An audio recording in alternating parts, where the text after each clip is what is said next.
ಎಲ್ರಿಗೂ ನಮಸ್ಕಾರ.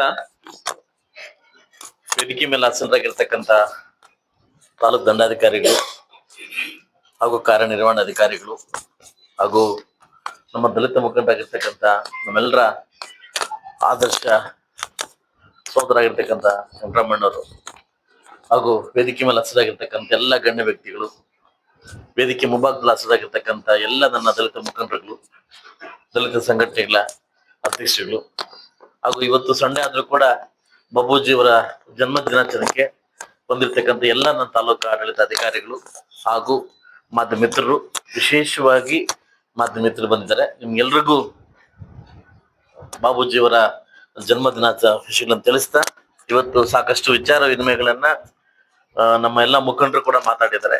ನನಗೂ ಕೆಲವು ಗೊತ್ತಿಲ್ಲದ ವಿಚಾರಗಳನ್ನ ಕೂಡ ಮಾತಾಡಿದ್ದಾರೆ.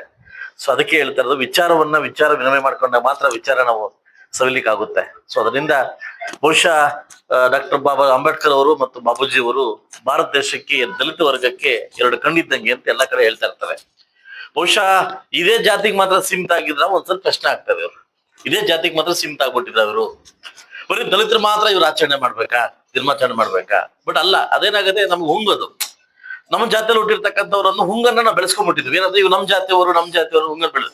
ಆದ್ರೆ ಇಡೀ ಪ್ರಪಂಚದಲ್ಲಿ ಬಾಬೂಜಿ ಅವರು ಕೊಟ್ಟಿರ್ತಕ್ಕಂಥ ಕೊಡುಗೆ, ಡಾಕ್ಟರ್ ಬಾಬಾ ಸಾಹೇಬ್ ಅಂಬೇಡ್ಕರ್ ಕೊಡ್ತಕ್ಕಂಥ ಕೊಡುಗೆ ಇದು ಯೂನಿವರ್ಸಲ್.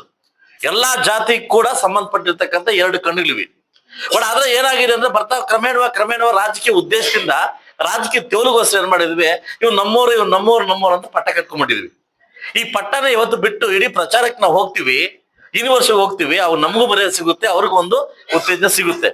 ಸೊ ಅದರಿಂದ ಬಹುಶಃ ನಾನು ಓದಿರ್ತಕ್ಕಂಥ ಎರಡು ಬುಕ್ಗಳಲ್ಲಿ ನಾವೇನು ಬರೀ ಓದಿರೋದಷ್ಟೇ, ಕೇಳಿದಷ್ಟೇ, ನೋಡಿಲ್ಲ. ಯಾಕಂದ್ರೆ ಆ ವಯಸ್ಸಲ್ಲಿ ನಾವು ಒಟ್ಟಿಲ್ಲ ಇನ್ನು. ಆ ಸಂದರ್ಭಕ್ಕೆ ಬಂದಾಗ ಡಾಕ್ಟರ್ ಬಾಬಾ ಸಾಹೇಬ್ ಅಂಬೇಡ್ಕರ್ ಅವರು ಮತ್ತು ಬಾಬೂಜಿ ಅವರ ಇಬ್ರು ಹೋಲಿಕೆ ಮಾಡಿದಾಗ ರಾಜಕೀಯ ಇಚ್ಛಾಶಕ್ತಿಯಿಂದ ಯಾವತ್ತೋ ಎಲ್ಲೋ ಒಂದು ಕಡೆ ಕಾಂಗ್ರೆಸ್ನವರು ಬಾಬೂಜಿ ಅವರಿಗೆ ಹೆಚ್ಚು ಒತ್ತು ಕೊಟ್ಟು ನಮ್ಮ ಅಂಬೇಡ್ಕರ್ ಅವರಿಗೆ ಏನು ಎಪ್ಪಸ್ಸಿಗೆ ತುಳಿದು ಒಂದು ಬುಕ್ ಅನ್ನು ಓದಿದ್ದೀನಿ.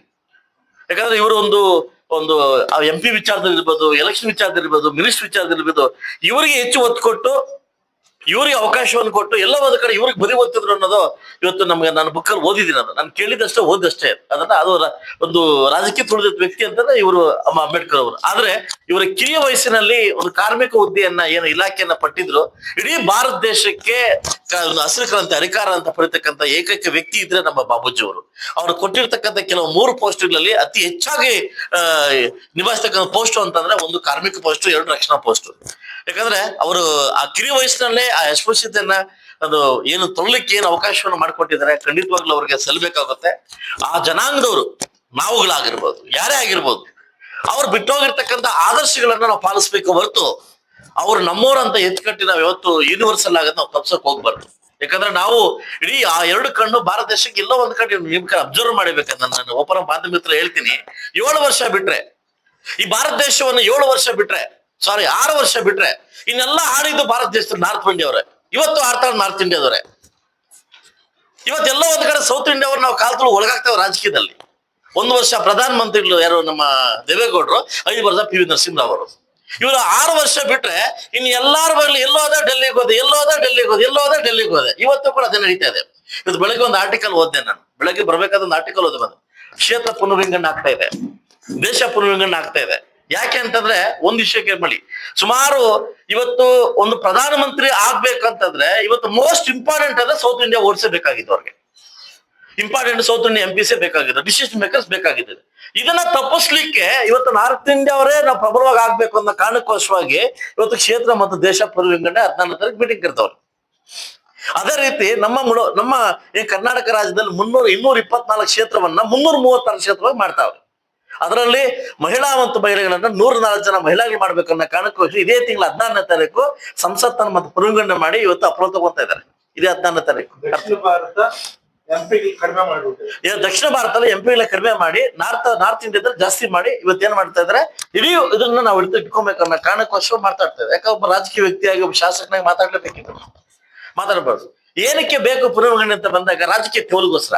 ಸೊ ಅದರಿಂದ ನಮ್ಮ ಜಾತಿಗಳನ್ನ ನಾನು ಒಂದೇ ಹೇಳೋದು, ನಮ್ಮ ಜಾತಿಗಳನ್ನ ನಾವಿನ್ನು ಆ ಜಾತಿ ಈ ಜಾತಿಯನ್ನ ಬರಲು ನಮ್ಮ ಜಾತಿಯಲ್ಲಿ ಹುಟ್ಟಿರ್ತಕ್ಕಂಥ ನಮ್ಮ ಮಕ್ಕಳನ್ನ ಯಾವತ್ತು ತಹಸೀಲ್ದಾರ್ ಮಾಡ್ತೀವಿ, ನಮ್ಮ ಮಕ್ಕಳನ್ನ AC ಯಾವತ್ತು ಮಾಡ್ತೀವಿ, ಅಸ್ಪೃಶ್ಯತೆ ಅವತ್ತು ಹೋಗ್ಲಿಕ್ಕೆ ಕಡಿವಾಣ ಆಗ್ತಾ ಇದೆ. ಹಿಂಗ ಮಾವೋಡ್ರ ವಾರ್ಡ್ ಮಾವೋಡ್ರ ಅನ್ಕೊಂಡು ಹೋಗ್ತದೆ, ಇಲ್ಲಿಂದ ತುಳಲಿಕ್ಕೆ ಜಾಸ್ತಿ ಆಗ್ತದೆ. ಯಾಕಂದ್ರೆ ನಾನು ಮುಕ್ತವಾಗಿ ಮಾತಾಡ್ತಕ್ಕಂಥ ಮಾತು.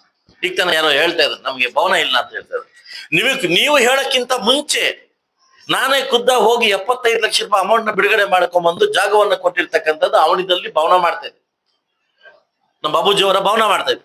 ಎಲ್ಲೋ ಒಂದು ಕಡೆ ನನಗೆ ನೋವಾಯ್ತು. ಏನಂತಂದ್ರೆ ಸಾಕಾಗ್ತಾ ಇಲ್ಲ ಅಂತ ನೋವಾಯ್ತು.